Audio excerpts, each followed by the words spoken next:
win everything, so it's gonna be no different. Our next battle features shrimp and grits and 4 talented home cooks who will compete for 2 MasterChef aprons. All right, Nico! I'm Nico, and back at home in Detroit, I'm a manicurist, but also I'm what some people would call a psychic because I hear voices, which are my ancestors. Let me get that solid clap! So I know there's a white apron in my future because my ancestors told me so. I am Tenoria. I am a credit union coordinator from Chattanooga, Tennessee. And the best shrimp and grits come from the South. Whoa! I'm Sean, and I'm a restaurant manager from Las Vegas, Nevada. So as far as shrimp and grits, you don't need to be from the South. You just need to understand flavors. My name is Brittany. I'm from New Hartford, New York, and I'm a server. Welcome. Nice to see you all. Nice to see you, sir. I grew up in a really big Italian family. My grandfather was the king of the kitchen. He didn't let anyone in but me. And, you know, he taught me everything. So I'm gonna grab that white apron today because I'm bringing it to that Italian side. I'm putting love and passion into my food, and I'm gonna make my presence known.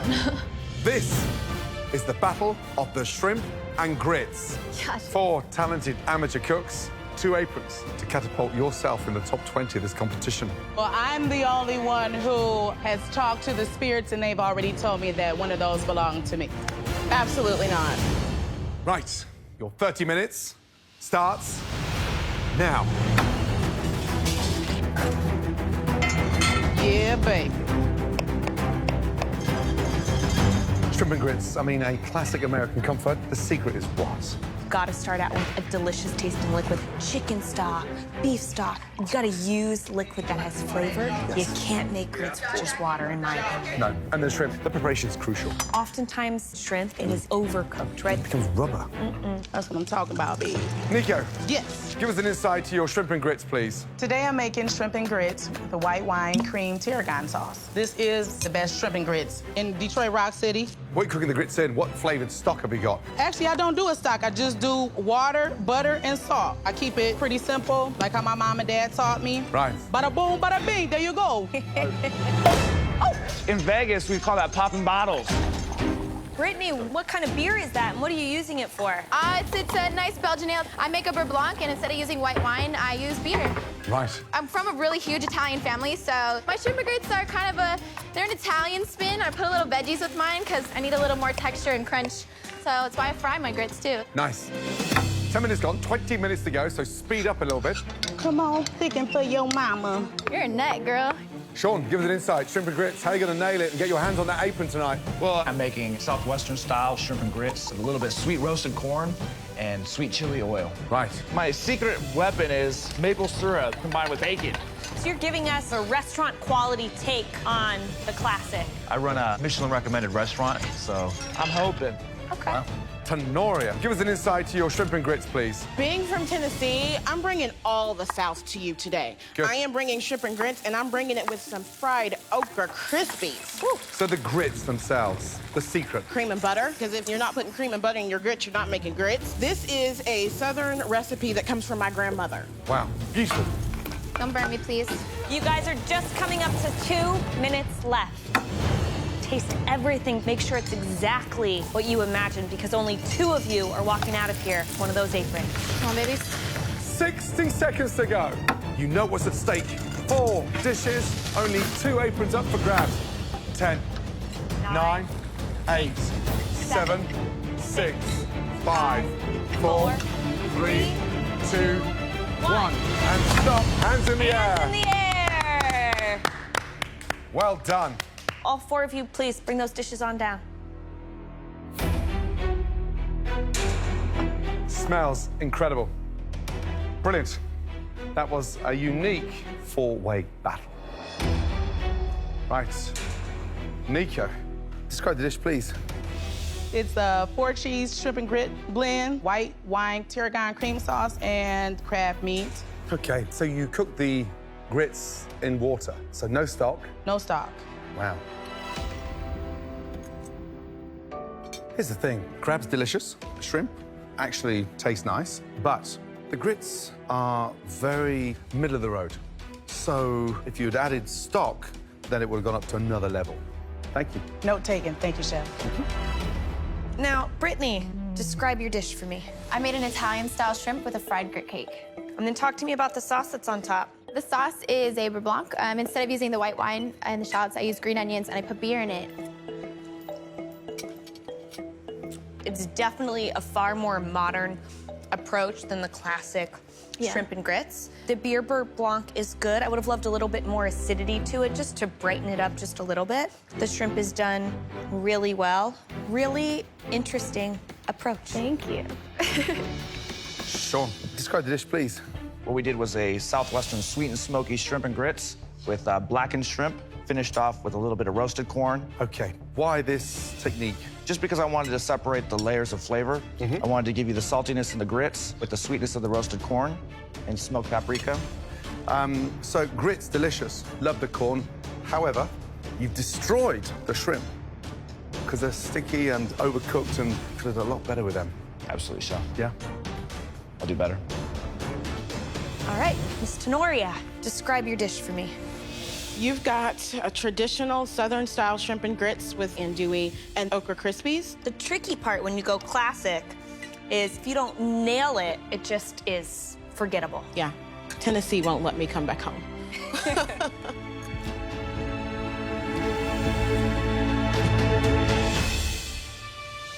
That is delicious. Thank you. The grits are incredible. They're just oozing with flavor, which is what grits should do. I love the heat from the andouille. The shrimp is delicious. I think you definitely did Tennessee proud. Thank you. Yeah. Thank you so much. Well done, all of you. Gallant efforts. Good job. Sadly, we can only give 2 aprons out. We would like to invite Tenoria to come up here. Congratulations. Wow. I have a white apron, guys. Yeah. Young lady, that will go down in history as the best shrimp and grits. No way. And you'll be tough to beat. Thank you. Keep it up. Thank you so much. Well done. What is happening? Oh my God. Okay, guys, that means there's 1 apron left.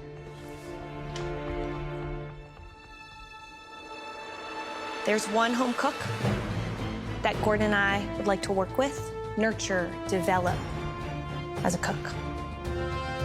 And that person is...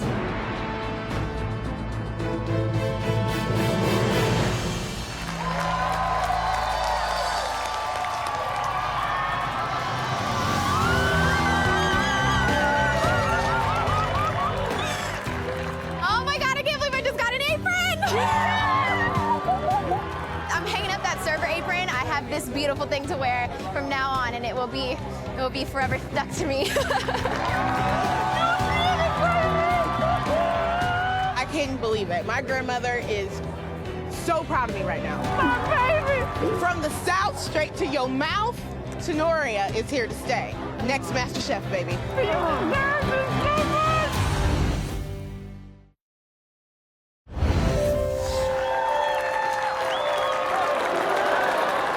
Never in the history of MasterChef has it been so difficult to earn a coveted white apron. Hold that head up high and continue cooking, because we haven't seen the last of you. Thank you. But with the battles drawing to a close, 2 gallant efforts. 1 apron, and it's going to Katie. 5 more skilled home cooks Come on. It's yours, Diane. I know it's mine. Thank you. Congratulations. managed to savor the taste of victory. Cassie, good job. Diamond. DeAndre. In all, 19 home cooks have earned a place in the top 20, God, I'm so proud of you. leaving just 1 final spot in the MasterChef kitchen. In our final battle, Sean, a Las Vegas DJ, I'm ready to go. I can't wait. is hoping to mix his music with his culinary dreams. I've been on some of the biggest stages in the DJ community. I actually DJ'd, the only DJ to ever DJ on Las Vegas Boulevard for New Year's Eve. I DJ'd in front of 150,000 people. But I have just as much of a passion for food as I do for music. Looks good to me. Food and music are the basis of most of our memories in our lifetime. I want that apron so bad, Mom. I bet you do. I bet you do. I miss Dad. I know you do. My father actually passed away a few years ago. My dad loved my food. My dad would fly me to go see him just to cook him some meals. But when he passed away, it gave me so much more drive. I have to make him proud. Oh, man. I'm proud of you.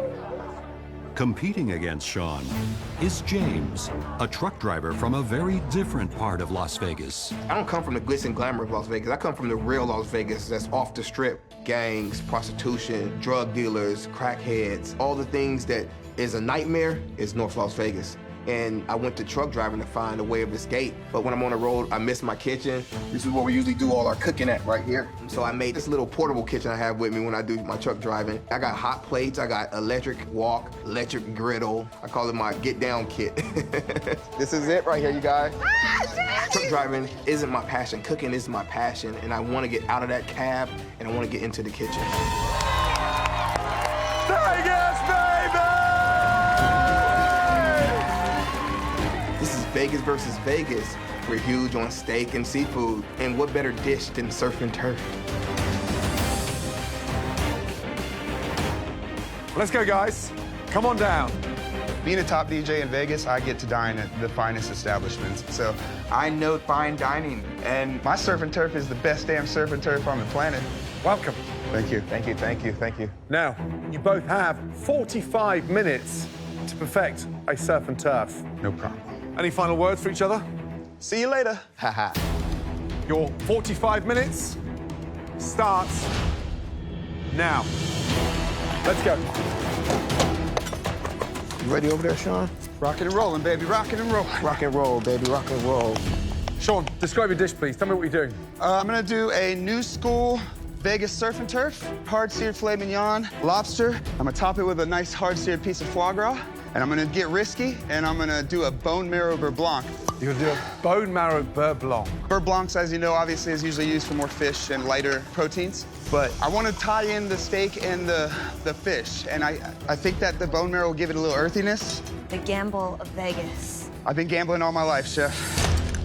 Where are you from? I grew up in a small town in western North Carolina, and then I packed up and moved to Las Vegas on a hope and a dream. Girlfriend? No, Chef, I am a DJ in Vegas. Right, 15 minutes gone. Let's get it, let's get it. James. Yes, sir. What are you going for? I'm doing a seared ribeye, a butter poached lobster with grill marks on it, and I'm gonna do my Cajun shrimp balls my daughter loves. How old is she? She's 12. Does she ever jump in the truck with you? All the time. My daughter's actually been to 49 of the 50 states. No. Wow, that's awesome. What's your favorite state? North Carolina. That's where your fellow competitor Sean's from, North Carolina. I'm gonna send him back home there. Beautiful, beautiful, beautiful. Just under 20 minutes to go. Rocking and rolling, James. I see you over there. I see you, baby. I see you. Sean, my big worry about the dish is the bone marrow beurre blanc. That's one thing that doesn't go inside a beurre blanc because it's greasy, it's fatty. And It's gutsy, that's like putting $250,000 on black and it could be red. but it could be black. You hear that sizzle? Now, James's dish, I mean, there's a lot going on there as well. Butter poached lobster, and then he's grilling that as well. So you've got to be very careful there. Because butter poaching it gives it that soft sweetness. Grilling it toughens up a little bit, starts to curl the lobster. So you've got to be very careful. Ooh, that smells good. Beautiful. Just under 4 minutes to go. Ooh, time's going fast. Has Sean bitten off too much? 3.5 minutes left to go. Nothing on the plate. James, calm, collected, and starting to plate. This gamble may not pay off. Coming up to 3 minutes to go. Come on, Sean. Let's go, guys. 2 surf and turf, 1 apron, up for grabs. Sean's gotta go. What is he doing? Sean, you're gonna have to start plating. Go for it, bud. I'm screwed. Let's go. Finishing touches, James. Keep it going. 60 seconds to go. Last minute. Edit, Sean, edit. If you don't eat it all, it doesn't all need to be on the plate. Got to start plating, young man. 30 seconds to go. We can only judge you for what you put on the plate. Son of a bitch. He's falling apart.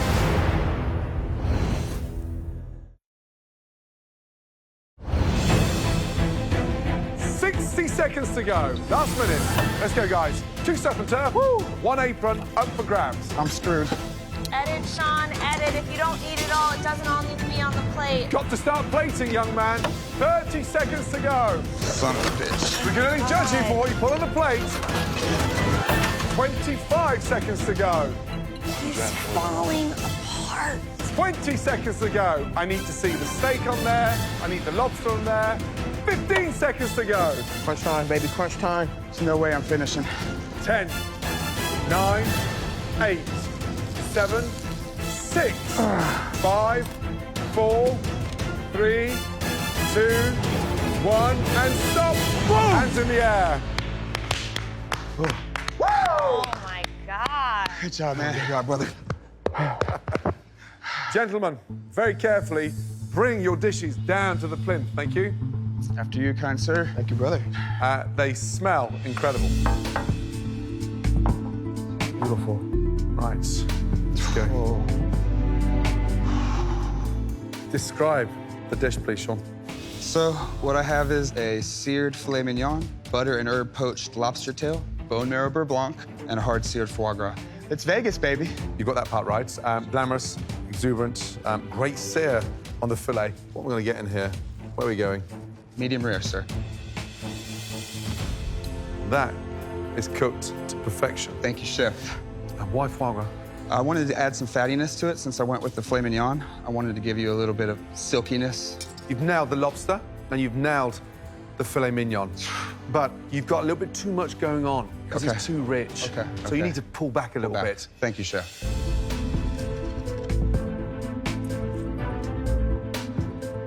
Foie's nice. I actually quite prefer the foie on there. I get the richness, I get the luxurious nature of it. I think the beurre blanc in general is just a little lost. Too much? Okay. I was expecting to get something a little bit more meaty to coat it, but I think you did a really good job. Thank you. James, describe the dish, please. What I have here is a seared ribeye with my Cajun shrimp balls, butter poached lobster with a toasted pine nut, apple arugula salad. What was the spice that you started seasoning with? Because it smelled delicious. Creole seasoning. I did like a Cajun-style surf and turf for you guys today. Right. And the ribeye? I did a Cajun rub on that as well, and then I actually made a butter parsley sauce that I let it marinate in before I actually seared it. Here's the thing. I mean, it's not as attractive as Sean's, but the flavor is extraordinary. Yes, chef. Lobster's beautifully poached, steaks perfect, prawn balls delicious. Thank you, chef. And the seasoning, you got that combination right. Pretty good job. Thank you, chef. Thank you. All right, James. Yes, chef. Now, what's going on with the arugula salad over here? I just did toasted pine nuts, green apple, and fresh lemon over the top. I throw a little finesse on it. The surf and the turf, you nailed. Thank you. But I think more than anything, the arugula salad and the yogurt and dill sauce just doesn't have a place on the dish. Most definitely, chef. I think the editing process is a point to work on for sure. Most def. It's a tough one. Very tough. Both of you, give us a minute, please. Oh, man. Who's got the potential? I mean, they both They got both incredible. do. That's the problem. Whatever happens, bro. Good luck. With James, look what he's done. He's shown restraint. If you can deliver that amount of flavour and that amount of goodness, and there's hardly any meat on that plate. Sean nailed the temps. I think he needs to pull it back a little bit. Bone marrow beurre blanc. Stop. He's a home cook. You have to trust me on this one. We're looking for potential.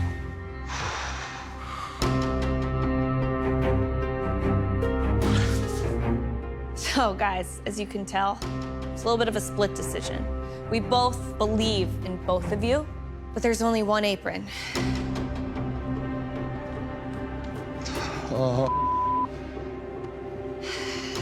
The home cook that takes this apron and a place in MasterChef is... Congratulations.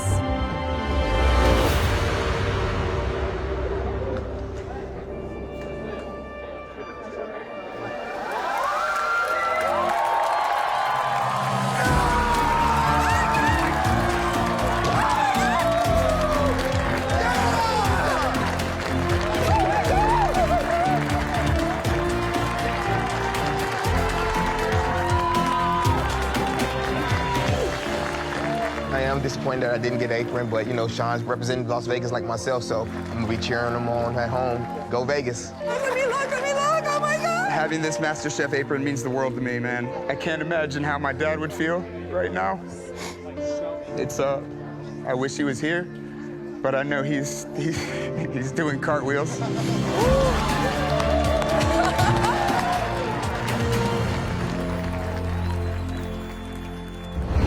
Next time on MasterChef. No! The kitchen is graced by a culinary legend. Wolfgang Puck. MasterChef is stepping up their game this year. But it's an epic Gordon Ramsay dish Everybody got it? Why is it so quiet? that takes center stage. Stop the clock. For one of you, this is your last 10 minutes. One potato, two potato.